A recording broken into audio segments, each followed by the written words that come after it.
안녕하세요. LA의 정교수입니다. 구독과 좋아요 알람 설정은 영상 제작에 큰 힘이 됩니다. 자, 오늘 살펴볼 주들은요. 4680 배터리에 올인하고 있다라는 주에 다뤄보고요. 자, 그리고 테슬라 $200 넘나라는 주에 다뤄봅니다. 자, 그리고 9월 금리 인하가 자, 지금 소문만 돌던 것이 연준과 유럽 동시 실행할 수 있다는 분석들 계속 나오고 있는데요. 자, 그 내용 들여다봅니다. 자, 그 외 테슬라 소식과 미국의 매크로 상황 두루두루 살펴시간 갖도록 합니다.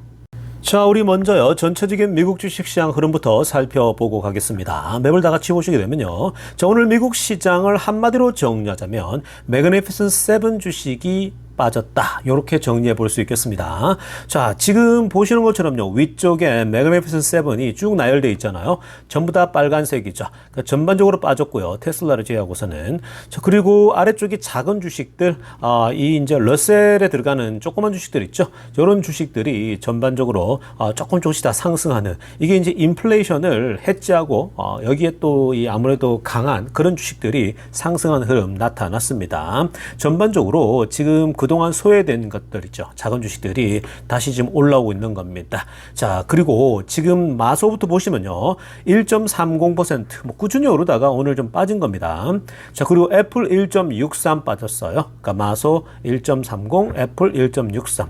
엔비디아가요.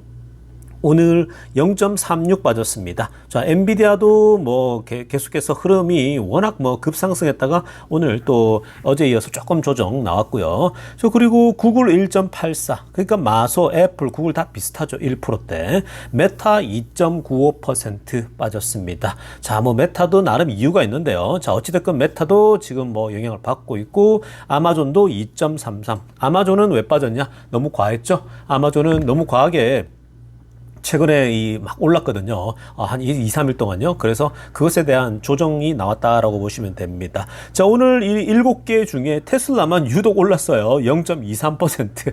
자, 지금 테슬라가 $200 거의 지금 근접해 있습니다. 오늘 $200 돌파하고 찍고 내려왔어요. 그러니까 거기에 아무래도 저항선이 좀 많이 형성돼 있죠. 자, 그런데 이 $200는요. 생각보다 그렇게 어려운 또 데이터는 아닙니다. 그러니까 그런 뭐 지금 200고지가 뭐 의미를 둘 수 있겠지만 그런 거 장기 투자에게 의미 없죠. 사실 길게 보면서 가다 보면요. $200는 손쉽게 뚫어야 되는 거고, 그리고 지금 뭐 테슬라에게 에너지가 잘 축적되고 있습니다. 그런 것들은 테슬라 소식편에서 계속 들여다보고 있는 중이죠. 자, 그리고 전반적으로 오늘 같은 경우는 시장이 그냥 또 손바뀜이 일어났다. 그러니까 빅테크들보다도 작은 주식에 돈이 지금 흘러가고 있다. 이걸 단타를 하고 또다시 빅테크들로 또 돌아오겠죠. 그런 식으로 지금 현재 돌고 있다라고 보시면 됩니다. 그리고 시장 분위기는요, 여전히 공포 분위기예요. 그래서 그런 걸 감안하고요. 그리고 오늘 사실은 PC 지수 이따가 들여다보겠지만 이 PC 지수가 괜찮게 나왔거든요. 자, 그럼에도 불구하고 빅테크들은 떨어지고 오히려 이 작은 주식들이 올랐다. 그러니까 지금 시장이 어떻게 이 전체적 흐름을 보고 있는지, 그러니까 인플레이션은 결국은 조금 시간이 더 지나야 된다. 이렇게 조금 더 장기적으로, 중기적으로 보고 있다라고 보시면 되겠습니다. 자, 지금부터는요, 월가의 핵심 뉴스 살펴보면서 전체 매크로 환경 체크해 보겠습니다. 자, 가장 먼저 살펴볼 소식은요, 오늘 PC 지수가 공개됐는데요. 아주 잘 나왔습니다. 시장도 아주 좋아했고, 전문가들도 고개를 끄덕이면서, 조금씩 내려가고 있구나. 굉장히 안도하는 모습이었습니다. 자, 지금요, 아래쪽에 초록색으로 하려고 보시면, Core PC만 확인하겠습니다. 오늘 이 PC 지수가 개인 소비 지출 이게 발표됐는데, 연준이 또 가장 중요하게 보는 지표 중에 하나입니다. 자, 그래서 이 코어죠. 코어는 당연히 이제 기름값, 음식값을 제외한 겁니다. 변동성이 심한. 자, 그래서 이 코어 PC를 보니까 현재 그 전년도 대비, 1년 전 대비 2.6%가 상승된 겁니다. 전문가들도 이렇게 예측했고요. 2.6%. 자, 연준이 보통 기대하는 2%대 진입해서 굉장히 안정적인 2.6%가 나온 겁니다. 자, 그러니까 지금 시장이 굉장히 흥분하고 있죠. 그리고 전달 대비 0.1%니까 자, 이거는 여러분 전달 대비 0.1%. 이제 이게 보통 그 과거에 안 좋을 때는 0.5, 0.7 이랬는데 지금 0.1까지 내려왔으니까 이제 전달 대비는 그 상승 속도가 줄고 있다라는 게 나타났죠. 그리고 전년도 대비 2.6이니까 굉장히 아름다운 숫자가 나오고 있다. 자, 이렇게 계속 흘러가게 되면요. 2.6이 이제 다음 달에 2.5, 2.4 이렇게 떨어지면 자, 코어 PC는요. 연준이 기대하는 소위 이제 인플레이션 지표가 2%대 진입한 거예요. 이제 다른 지표들이 좀 있거든요. 그런 것들이 또 자연스럽게 같이 내려온다는 거거든요. 어찌됐건 이 PCE 지수가 2% 중반까지 내려왔다. 굉장히 지금 현재 이 고무적인 그런 상황이라 보면 됩니다. 자, 그리고 파란색으로 알랑을 보시면요. 두 번째 포인트는 이번에 나온 것이 2021년도 3월 달이죠. 그때 연간 상승률에 비해서 가장 낮은 그런 현재 금리 인플레이 지표가 나온 겁니다. 21년도 3월 달이면 연준이 금리를 올리겠다라고 발표하는 그 시점인데 그만큼 지금 현재 금리를 올리고 나서 이 사실 그 물가가 굉장히 올라갔다가 쭉 내려오고 있는 그런 형국이라 보면 되겠죠. 그러니까 굉장히 지금 좋고요. 사실 2021년도 3월 달이 뭐냐면요. 전체 그 이 연준이 금리 이게 2% 타겟을 할 때 인플레이션이 처음으로 2% 이상을 넘어간 거예요. 자, 그래서 그때가 for the first time이었거든요. 이 전체 경제 사이클에서 인플레이션이 2% 타겟을 돌파하면서 그때부터 미친 듯이 올라가 버리거든요. 이걸 계속 못 뚫었잖아요. 그래서 이제 요 지점이 처음이었는데 요만큼 내려왔다라는 거예요. 얼마나 지금 현재 이 인플레이션이 빠르게 떨어지고 있는지 아시겠죠. 자, 좋습니다. 아주. 그리고 핑크빛으로 하려는 거 보시면요. 퍼스널 인컴입니다. 개인 소득이요. 인컴은 0.5%나 인상됐습니다. 그러니까 지금 그 매달 체크하는데 개인 임금, 개인 소득은 0.5% 올라갔어요. 근데 지금 보세요. 인플레 상승이 전달 대비 0.1%죠. 그러니까 이거 보면 확실히 매달 이 수입이 더 늘지 오히려 인플레보다는 낫다는. 그러니까 이게 지금 굉장히 그 좋은 거예요. 소득은 느는데 인플레이션은 내려간다. 이게 정상적인 거예요. 사람들이 느낄 때에 물건 인상을 덜 느끼겠죠.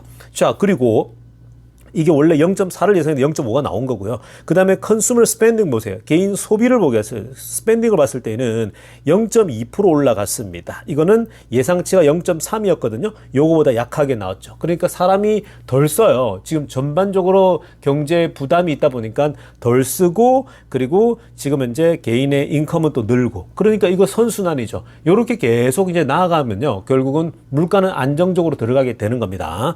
그래프도 한번 보세요. 여러분 왼쪽 편에. 그래프 보니까요. 이 PCE 지수가 저기 7%를 돌파하고 정말 높은 데 있었죠. 근데 이게 지금 2.6%까지 꾸준히 내려왔다가 최근에 다시 조금 고개를 들다가 또 내려가고 있죠. 그러니까 이게 항상 이 어느 지점에 왔을 때는요. 뭔가 막힌 듯 하지만 결국은 높은 지금 그 금리가 이 전체 소비를 짓누르고 다 짓누르는 게 나타나는 겁니다. 전혀 영향력이 없는 게 아니고요. 이미 실물 경제에 느껴지고 있는 거예요. 지금 현재 연준은 뭘 보고 있냐면요. 실물 경제가 얼마나 언제까지 이 소위 말해 버틸 수 있는가 이런 걸 보거든요. 그래서 이 조치도 빨리 해줘야 돼요. 금리도 한 번 정도 어떤 신호탄으로 좀 내려주는 그런 신호가 필요한 때가 오거든요. 그래서 지금 현재 금리 인하가 점점 더 가까이 오고 있다라는 얘기가 바로 이런 인플레이션 지표가 확연하게 빠지고 있는 모습이 나타난다라고 보시면 되겠습니다. 자, 이렇게 PCE 지수, 인플레이션 지표가 2%대까지 내려오게 되니까요. 지금 연준과 그리고 유럽 중앙은행이죠. 미국의 중앙은행 연준, 유럽의 중앙은행의 이 두 은행이요. 금리 인하를 만지작거린다. 특히 9월달. 자, 이제 모건 스탠리에서 전략가가 확실하게 분석을 내놨습니다. 자, 지금 위에 타이틀도 나오지만 9월이 D-Day가 되지 않을까. 양쪽 다. 이 듀얼로 아마 금리 인하가 가능할 것으로 지금 보고 있는 겁니다. 연준도 내리고 유럽 중앙은행도 내리고. 그러면요. 이게 굉장히 주가에도 결국은 그 단기적으로 조정이 올 수 있어요. 놀래서 이 경제가 안 좋은가 보다. 뭐 이런 반응할 수 있겠지만 지금 이런 식으로 내리잖아요. 그러면 길게 보고 좀 투자를 한단 말이죠. 그러니까 1년 뒤에 2년 뒤에는 금리가 확실히 내리겠는데 이런 생각 들면 미리 지금 이제 치고 들어가야겠죠. 그래서 지금 이건요. 굉장히 좋은 소식입니다.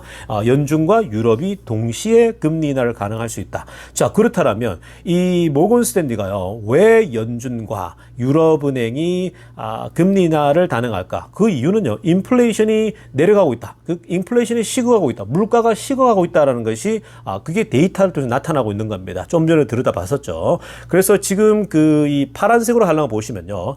지금 모건 스탠리는요. 굉장히 bullish하게 보고 있어요.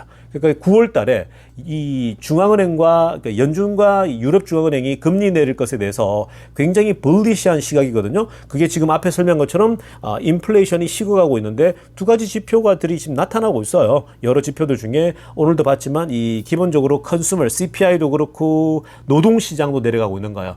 그러니까 지금 인플레이션 지표도 계속 꾸준히 내려가고 있고, 그리고 노동 마켓도 보셨지만 얼마 전에 시장이 지금 이 소위 실업률이 올라가잖아요. 실업수당 청구권이 기대보다 더 많이 나왔죠. 지금 매주 이렇게 경신을 하고 있죠. 그리고 이제 취업 자리는 조금씩 줄고 있고요. 그러니까 여러분 지금 이게 노동시장도 좀 무너지고 있고, 그리고 인플레도 떨어져. 그러면 금리를 안 내릴 수가 없죠. 그러나 지금 당장은 아니지만 적어도 9월 달이 가장 유력하지 않을까. 지금 이제 7월 달에는 가능성이 없어 보입니다. 그럼 8월 쉬고 9월 달에 가서 금리 첫 번째 인하가 가능성이 있죠. 그렇게 되면요, 어쩌면은 지금 9월달하고 10월달, 11월달 연말에 저 두 번도 가능하다는 얘기가 지금 나오고 있거든요. 자, 한번 정말 지켜볼 일이고요. 자, 그리고 지금 유럽중앙은행이나 그리고 또 연준도 중요한 건 인플레이션이 계속 내려가고 있다는 데이터가 찍혀야 된다는 거예요. 매달 나오는 거예요. 그렇게 돼야 결국은 이들이 금리 인하를 본격적으로 9월부터 단행할 것이라는 겁니다. 그러니까 여러분 지금 금리 인하가 멀지 않았어요. 멀지 않았으니까 이제 마음의 준비들 하시면서요. 금리가 내려가게 되면 결국 자산 시장에 결국은 좋아요. 일시적으로는 흔들릴 수도 있겠지만, 그러나 지금 미국이 하는 거 봤을 때 소프트 랜딩을 만들면요, 굉장한 좋은 흐름이 나올 수가 있습니다. 자, 다음으로 살펴볼 소식은요, 중국의 핸드폰 회사 어너라고 하는 회사가요, 자, 재미난 얘기를 했습니다. 자, AI의 힘은, 즉 AI가 잘 되려면 결국은 데이터 프라이버시가 지켜져야 된다는 거죠. 그러니까 데이터가 이 보호되지 않으면 결국 이 AI라고 하는 것은 힘을 잃게 된다는 얘기를 하거든요. 자, 중국의 이 소위 핸드폰 이 CEO가, 회사의 CEO가 이런 얘기를 한다? 이거 자체가 굉장하죠. 왜냐하면은 중국은 사실 공산당 정부에 의해서 이런 데이터가 오용될 수도 있고 굉장히 위태위태하잖아요. 자, 그러다 보니까 이번에 한 컨퍼런스에서요, 자, 이런 얘기를 한 겁니다. 자, 이 artificial intelligence, 이 인공지능의 결국 강력한 힘은 no value unless user data protected라고 합니다. 그러니까 개인의 이 개인 정보, 개인의 사생활 정보, 뭐 이런 것들이 이 절대적으로 지켜지지 않으면, 보호되지 않으면은 no value, 가치가 없다라는 거예요. 자, 요건 이중적 의미가 있겠죠. 중국 회사들이 늘 미국 정부의 의심을 받는 게 뭐예요? 얘네 핸드폰에 저장되어 있는 개인 정보, 미국인들의 개인 정보가 공산당 정부로 넘어가는 거 아닌가. 그런 것들은 미국 입장에서 굉장히 민감하죠. 자, 그래서 미국이 그렇게 예민하니까 또 그렇게 계속해서 태클을 거니까 지금 이 CEO는요, 나와서 애초에 그런 것들을 이제 인식하고서 우리는 뭐 개인의 어떤 정보를 확실히 보여줄 것이다 라고 방어막을 치기도 하는 거고요. 더불어서 동시에 이런 중국의 CEO가 이런 인식을 한다? 자, 중국 정부가 어떤 반응할지 모르겠지만 이게 가장 중요한 거예요. 개인의 이 데이터가 잘 지켜지지 않으면요, AI는 무용지물입니다. 이거는 필수인 거죠. 중국 정부를 향한 메시지이기도 합니다. 자, 지금부터는요, 테슬라 소식 집중적으로 들여다보겠습니다. 자, 가장 먼저 살펴볼 소식은요, LG 에너지 솔루션, 우리나라 회사죠. 자, 이 LG가요, 4680 배터리 만드는 데 있어서, 여기에 굉장한 더 집중, 우선순위를 두고, 만들겠다라고 발표를 했습니다. 특히 이제 애리조나 공장 쪽에, 여기에 이제 다른 것도 할 수 있겠지만, 여기다 더 이제 이 4680에 올인한다는 얘기거든요. 우리 자세한 내용 한번 분석해 보도록 합니다. 자, 이 LG 에너지 솔루션은요, 테슬라와 이미 계약을 맺고 또 테슬라와 긴밀하게 협력 관계에 있는데요. 자, 그래서 애리조나 주에 공장을 새로 세우기로 했죠. 그때 이 공장 규모 자체가요, 5.5 빌리언이거든요. 자, 한국 돈으로 거의 7조 원 이상에 가는 그런 어마어마한 사이즈의 배터리 공장을 세우는 겁니다. 자, 이 애리조나의 공장을 세웠을 때에 이 바이든이 이제 전체적으로 인플레 감축 법안에 다 들어가는 거잖아요. 이 자기 나라에, 즉 미국에다가 세워졌을 때에 여러 가지 또 혜택들이 있기 때문에 LG로서는 나쁠 게 하나도 없는 거죠. 자, 그런데 여기에 수요처까지 확실해요. 즉 이 테슬라가 계속해서 LG와 이 손을 잡고 LG로부터 공급을 받으려고 하거든요. 자, 이 7조 원 이상 규모의 이 공장에다가 지금 LG는요, 4680 배터리에 대해 올인하겠다라는 발표를 합니다. 자, 그런데 원래는요, 이 애리조나 공장에 소위 말해서 에너지 저장 시스템이라고 하는 그 메가팩 같은 거 있죠. 그런 것에 들어가는 배터리 생산을 사실 하기 위해서 준비 중에 있었거든요. 그러니까 이 공장은 순수 그 우리 전기차에 들어가는 배터리와 그리고 이 소위 그 테슬라의 메가팩 같은 데 들어가는 에너지 저장 장치에 들어가는 배터리 생산을 같이 이제 이 공장을 건설할 때 만들려고 했는데 지금 LG 에너지 솔루션은요. 어디에 더 집중하냐면은 일단 우리가 4680 이 46 시리즈 배터리에 올인한다라고 발표를 한 겁니다. 그게 이제 왜 그러냐면요. 아래쪽에 초록색으로 할라됐지만 뭐가 더 효율적이고 뭐가 더 지금 현재 우리가 더 나은 선택인가 봤을 때 시장 조건, 시장 환경에 따라 이걸 바꿀 수밖에 없다라는 거잖아요. 사실 이 에너지 이 저장 장치 같은 이런 것들은요. 테슬라 자체적으로도 워낙 지금 잘 되고 있고 여기에 지금 수요가 뭐 폭발적이거나 이런 건 아니거든요. 근데 이에 반해서 4680은 지금 테슬라 쪽에서 계속해서 강력한 요청을 하고 있죠. 그러다 보니까 지금 딱 시장의 흐름을 보니까 그리고 미래의 내년, 후내년을 보니까 이 LG는요. 지금 4680에 올인해야 된다라고 보고 있는 거죠. 자, 이게 여기서 지금 뭐가 작동이 되는 거냐면요. 자, 보십시오, 여러분. 올해 말이 되면 사이버 트럭이 대략 한 12만 대급 혹은 한 10만 대 사이 15만 대급으로 지금 간단 말이죠. 그러면 내년이 되었을 때에는 내년 말이 되었을 때에는 이게 점점 늘어가지고 20만 대, 뭐 25만 대, 30만 대 이런 급으로 올라간단 말이죠. 사이버 트럭에 이 4680 배터리가 전적으로 들어가잖아요. 그러니까 당연히 이쪽 수요는 당연한 거고요. 근데 이게 전부가 아니죠. 지금 현재 세미트럭 대량 생산을 발표하지 않았습니까? 머스크가 사인업을 해줬잖아요. 올해 말부터 시작한다고 합니다. 그러니까 세미트럭도 지금 살펴하고 있는데 여기에 지금 자율주행 테스트까지 하고 있는 상황이잖아요. 어제 제가 2부 때 살펴봤지 않습니까?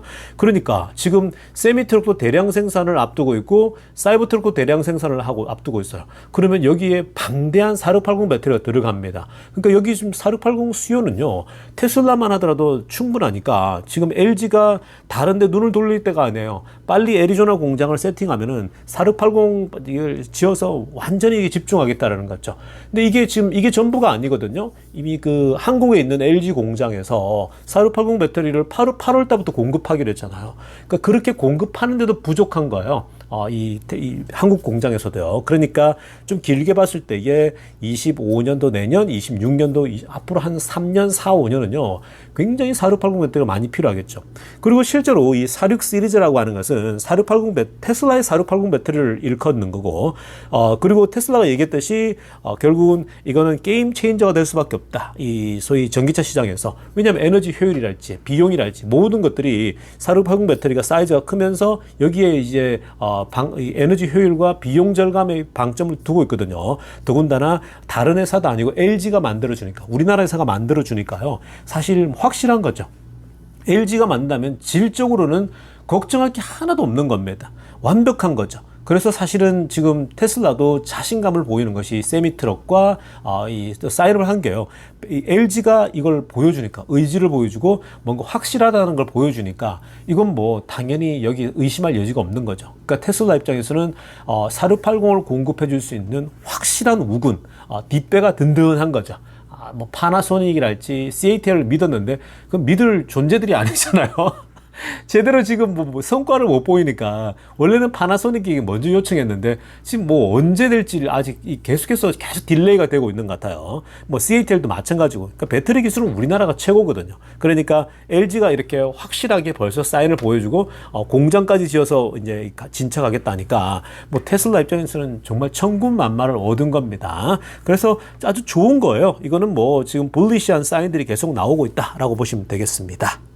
자, 다음으로 살펴볼 소식은요. 자, 청문회 소식 좀 들여다보려고 합니다. 자, 미국에서도 지금 현재 교통국장, 뭐 이 정부 행정부 직원들 나와가지고요. 상원, 하원, 뭐 특히 상원 의원들이 나와서 이제 이 본격적으로 업무를 잘하고 있는지 체크하는 거거든요. 지금 요즘 보니까 한국도 보니까 그 지금 청문회가 있더라고요. 그러니까 뭐 이 국가에서 일하는 행정부에 일하는 사람들 또 각 기관들 있지 않습니까? 그래서 뭐 민주당하고 또 뭐 국힘당 뭐 이게 뭐 난리도 아닌 것 같던데 미국도 마찬가지예요. 교통국장 이 피트 버티그 있죠. 피트 버티그가 자 출연했습니다. 자 이분은 교통부 장관이죠. 자 그래서 이 부분에 대해서요. 이 공화당 상원의 스캇 페리가 지금 화제가 되고 있거든요. 이 얘기가요. 막 짤도 돌고 미국에서도 정말 이 테슬라 투자들의 분노를 일으키는 그런 지금 이제 대화 내용이거든요. 제가 이 짤막하게 핵심만 좀 가져봤습니다. 한번 보시면요. 자, 이런 질문이 원래 나왔었습니다. 이 공화당 상원의 스캇 페리가요. 무슨 질문을 했냐면은 지금 전기차가 얼마나 지금 판매되고 있냐 뭐 이런 질문을 했습니다. 미국에서 뭐 팔리긴 하냐 소위 비꼬듯이 이제 얘기한 겁니다. 그랬더니 교통국장 이 피트 버티그가 뭐라고 했냐면요. 1.2 밀리언 이 작년 2023년도에 미국에서만 전기차 순수 전기차만 120만 대가 팔렸습니다. 라고 얘기를 했습니다. 전기차만 한 120만 대가 팔렸어요 라고 얘기했더니 여기에 이 공화당 상원 의원 스캇 페리가요. 자 초록색으로 하려고 보세요. 뭐라고 하냐면 How many were government versus private 이라고 질문했어요. 자 정부와 개인이 있는데 정부와 개인들이 각각 얼마나 산 거냐 이렇게 질문한 거예요. 그러니까 정부가 많이 사줬냐 아니면 개인이 많이 사줬냐. 전기차가 나왔는데 정부가 혹시 다 사준 거 아니지? 개인이 산 거 아니지? 뭐 이런 질문을 의심스럽게 던진 겁니다. 충분히 이런 질문 던질 수 있죠. 정부 입장에서는요. 자, 그랬더니 이 교통국장 부티그가 뭐라고 하냐면 As you know, more private citizens buy EVs than government purchases라고 합니다. 아마 상원 의원님도 스캇 페리님도 알고 있듯이 지금 훨씬 더 개인의 우리 미국 시민이 전기차를 더 많이 샀다. 정부가 산 것보다 뭐 당연한 거다라고 얘기했어요. 자, 그랬더니 여기까지는 여러분들도 뭐 당연한 소리지라고 하겠지만요. 자, 여기 공화당 상원 의원 스캇 페리가 뭐라고 하냐면 No, I don't know that 이라고 합니다. 저도 이걸 듣고 귀를 의심했습니다. No, I don't know that. I don't think that's factually true 라고 합니다. 제가 이걸 듣고요. 귀를 의심했어요. 자, 여러분 충격적이지 않습니까? 파란색으로 제가 별표 쳤죠. I don't think that's factually true 라고 합니다. 이 상원 의원이요. 스캇 페리가 이 개인들이 거의 다 샀다라고 전기차를 얘기하니까 그거는 팩트로 안 맞는 것 같은데 사실 아닌 것 같은데 거짓말하는 것 같다고 너 거짓말하는 거 아니냐 라이어라고 너 거짓 증언하면 돼 뭐 소위 말 이런 식이거든요. 그거 내가 볼 때는 아닌 것 같은데 라고 합니다. 여러분 이게 현 주소예요. 제가 정치인들을 엄청 싫어한다 그랬죠. 바보 같은 정치인들이 너무나도 많아요. 멍청한 정치인들이 한둘이 아닙니다. 특히 미국에서는요, 이 상원 의원들, 또 뭐 하원 의원도 마찬가지겠지만요, 이 한번 얘기하는 거 들어보면 여러분들 상식에도 맞지 않는, 기본 상식도 없는 친구들이 너무나도 많습니다. 그러니까 정말 그런 친구는 갈아치워야 되거든요.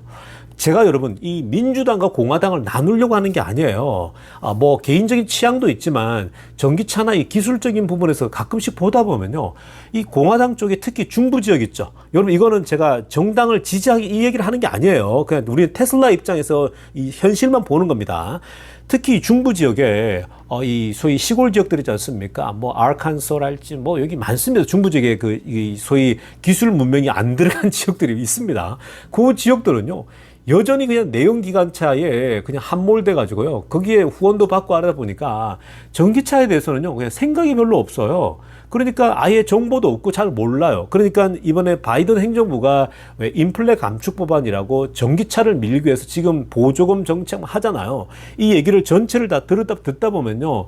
왜 이런 질문을 하냐면 야, 니네 지금 정부가 이 보조금 지원해서 정부가 다 사주는 거 아니야? 이런 식으로 의구심을 가지고 있는 거예요. 그러니까 지금 정부가 사지 테슬라에 대해서도 그렇고 기본 상식이 없는 친구들이에요. 이 정치인들의 양반들이 국가의 녹을 먹고 있는 양반들이 이런 식으로 하고 있는 거거든요. 그래서 아니라고 뭐 지금 어마어마하게 개인들이 많이 사고 있다라고 얘기를 하니까 이 하는 얘기가 정부의 보조금 없이 그렇게 살 수가 있냐? 그리고 정부가 다 사주고 있는 거 아니냐? 정부의 뭐 국가 기관별로 사주고 있는 거 아니냐? 이런 식으로 의구심을 던지는 거예요. 근데 실제로 팩트가 뭡니까? 이 사람은 공화당 상원 의원이 이 사람이 그거 아닌데 팩트로 틀린 것 같은데 니네 이거 개인 거의 안 사는 것 같은데 이 얘기를 하는 거거든요. 그러니까 이 시골 출신들은요 전기차를 본 적이 없거든요. 그리고 전기차가 실제로는 내연기관차가 많이 팔리 전기차가 안 팔리는 거 아닌데 캘리포니아 와 보세요. 이 캘리포니아 와보면 어마어마하게 전기차가 많이 팔리지 않습니까? 눈에 보이는 게 다 테슬라고, 지금, 이 소위 전기차 자체는요, 그냥 길에 밟힐 정도로 지금 팔리고 있는 정도인데, 이런 소리를 하고 있는 거죠. 실제로 데이터가 어떻습니까, 여러분? 미국 정부가 전기차를 2023년도에 산 건요, 10,000대가 채 안 된다고 합니다. 아래쪽에 제가 이 오렌지 컬러로 하이라이트 했죠. 실제로 미국 정부 차원에서 전기차를 사들인 게 10,000대가 채 안 되고요. 이거는 전체에서 0.8%가 안 되는 수준이에요. 근데 지금 이런 이 상원 의원이라는 사람이 이런 소리를 하고 있는 거죠. 이렇게 국회의원이라는 작자가 기본 정보가 없어가지고, 이러니 테슬라가 지금 이 얼마나 압도적인지, 테슬라가 전 세계를 얼마나 지금 전기차에 있어서 앞들어오고 있는지, 정부 차원에서, 국가 차원에서 이런 수준이니 테슬라가 얼마나 답답하겠습니까? 자, 바이든 행정부는 이 소위 노동조합을 빌미로 해서 테슬라를 차별하고 있죠. 그런데 이 공화당 쪽에서 밀어줘야 되는데 공화당 의원들, 상원 의원들이 이렇게 형편없는 지식을 갖고 있는 거예요. 이러니까 어디서 지금 후원을 받겠습니까? 그 테슬라는요, 나홀로 그냥 싸워 나가야 되는 거예요. 지금 이 정치가 바뀌어야 되는데 이렇게 형편없는 겁니다. 이렇게 정치인들이 그 녹을 먹으면서 이렇게까지 정보가 없으면 어떡하자는 거예요. 분노를 금치를 못하는 거 아니겠습니까? 요런 지금 여러분 상황이라는 걸 여러분 아세요. 그러니까 미국 정부가 이 사실 미국이 유럽이나 중국에 비해서 얼마나 뒤처지는지 아시겠죠. 정말 이 전기차 침투도 뒤처지고 있는 겁니다. 자, 그러자 이 포드의 CEO 짐 팔리가요, 나서서 이런 얘기까지 합니다. 미국이 지금 전기차에 한참 뒤처져 있는데 빨리 달려야 된다. 전기차에 집중해야 된다. 포드의 CEO가 직접 나와서 얘기했습니다. 사실 이 포드의 CEO는요, 이 내연기관차로 먹고 사는 회사잖아요, 거의다가요. 근데 전기차에 대해서요, 정치적으로 해석하지 말고 전기차에 우리 집중해야 된다라는 거죠. 뭐 테슬라 얘기는 언급은 안 했지만요, 테슬라가 제일 잘 나가지만 본인들이 2등이잖아요. 근데 사실 대수로 보면 형편없지만 그럼에도 불구하고 본인은 미래를 생각했을 때, 순수 미국의 미래를 생각했을 때에 전기차로 우리가 빨리 올라타야 된다라고 정치적으로 해석하지 말라면서 얘기를 하는 거거든요. 지금 청문회 하는 걸 보니까 답답한 거죠. 자, 이 짐 팔리는요, 전기차에 대해서 오늘날 결국은 주류가 될 수밖에 없다는 얘기를 하고 있고요. 그런데 실제로 현실을 보니까 너무 이게 양극화되어 있다는 겁니다. 특히 내연기관차를 사랑하는 petrolheads라고 했습니다. 그러니까 이 기름을 넣어서 가는 이 petrolheads죠. 그러니까 오랫동안 내연기관차에 익숙해 있고 내연기관차 산업에 지지를 받고 있는 뭐 그게 정치인이건 뭐 그걸 뭐 광고하는 언론이건 간에 지금 뭐 언론대로 내연기관차의 광고를 받고 내연기관차의 지지를 받고 있는 정치인들, 그게 여러분 이 정치인들도 뿐만 나와서 막 이 말로서 극단화 시키거든요. 전기차가 뭐가 팔리냐, 전기차가 뭔데, 뭐 이런 식으로 계속 싸우고 있는 중이거든요. 제발 정치적으로 지금 나눌 때가 아니라고 합니다. 본인은 지금 전기차에 사랑이 완전 빠졌다는 거죠. 본인도 평생 내연기관차 이 사람인데 지금 전기차에 빠졌다는 거죠. 미래는 결국 전기차 경쟁이 치열해질 거라는 겁니다. 지금만 보면은 아니지만 미래 지금 전기차로 할 수 있는 게 자율주행이며 전기차로 바뀌었을 때에 바뀔 수 있는 게 너무나도 많다라는 거거든요. 그래서 지금 미국이 리더십을 잃어서는 안 된다고까지 목소리를 내고 있는 겁니다. 지금 전 세계적으로 전기차로 어마어마한 경쟁이 지금 들어가 있다고 얘기를 하거든요. 자, 그런데 미국이 지금 유럽이나 중국에게 패권을 뺏긴다? 이건 아찔하다고까지 얘기를 하는 거죠. 그러니까 지금 우리가 양분될 게 아니라 전기차가 대세니까 전기차로 가야 된다 얘기를 하고 있는 거예요. 그러니까 이걸 지금 짐 팔리는요, 정치적으로 뭐 공화당의 민주당이 아니라 지금 이 미국이라는 나라가 미래 경쟁 이 패권에서 이기려면 전기차로 가야 된다라고 얘기를 하고 있는 겁니다. 자, 그러면서요, 이 전기차의 장점을 쫙 늘어놓는데요. 그리고 미래에 결국은 전기차로 대체될 수밖에 없는 게 실제로 너무나도 조용하고 부드럽다라는 거예요. 놀라울 정도로. 차를 시동을 걸고 이럴 때도 이게 배터리로 돼 있는 거다 보니까 이 기름으로 하는 것과는 사운드라는 게 다르잖아요. 너무 조용하고 부드럽고 사람들이 좋아하잖아요. 조용하고 부드럽고. 그리고 이 가속도를 낼 때에 굉장히 손쉽게 가는 거죠. 이 기름차들은 기름을 보내야 되고 여기 뭐 접촉 재촉해야 되고 뭐 이렇게 가속도를 내면 너무 오래 걸리잖아요, 내연차가. 근데 전기차는 이 기본적으로 제로백 자체가 굉장히 좋죠. 그러니까 이 자연스럽게 가속도가 붙을 때에 웃음이 얼굴에 띄줄 수밖에 없다라고 얘기를 하는 거고요. 그리고 결국은 매일 아침마다 이 300마일 에너지 갈 수 있는 것이 다 가득 차 있다라는 거죠. 그러니까 no gas station이라고 합니다. 이게 중요한 포인트입니다. 초록색으로 하나 됐죠. No gas station ever. 사실 이제 기름을 넣으러 가스스테이션에 갈 필요가 없다는 겁니다. 주유소에.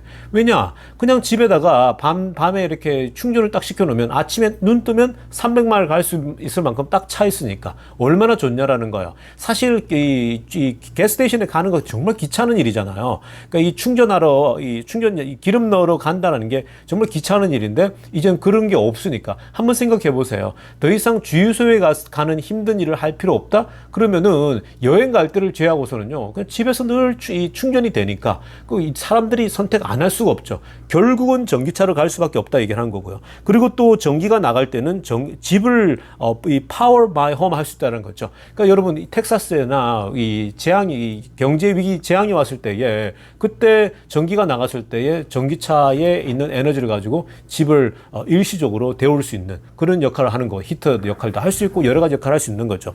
그런 좋은 거고요. 그리고 또 하나는 뭐냐 말했죠. 핑크빛으로 알아야 됐지만 실제로 지금 전기차에 대해서 오늘날 너무 많은 잘못된 정보, 잘못된 오해가 너무 많다라고 얘기를 합니다.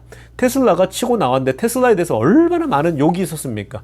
그 사실 본인들은 뭐 오해 받은 것도 별로 없어요. 근데 테슬라가 다 몸으로 다 받은 거거든요. 그러니까 사실 본인이 일론 머스크를 존경한다 그러잖아요. 왜냐? 이 길을 열어준 사람이 전 세계의 전기차 시대를 열어준 사람이 테슬라라는 거, 일론 머스크라는 거거든요. 그러니까 이 사람은 머스크를 욕을 안 해요. 머스크를 존경한다 그러죠, 항상. 바이든만 욕하고 있어요. 그리고 저쪽 그 중부에 있는 공화당 의원들만 욕하고 있어요. 자기네 밥그릇이 사라진다고요. 자, 그래서 어찌됐든 이런 비판을 감수하고 나가 이런 경험이 과거에도 많았다고 얘기를 하고 있거든요. 그러니까 이런 부분을 우리가 보면서 미래를 향해 나아가야 된다. 이 얘기를 하고 있는 겁니다. 자, 여러분 오늘 영상은 이쯤 하도록 하겠습니다. 네, 정교스TV였습니다.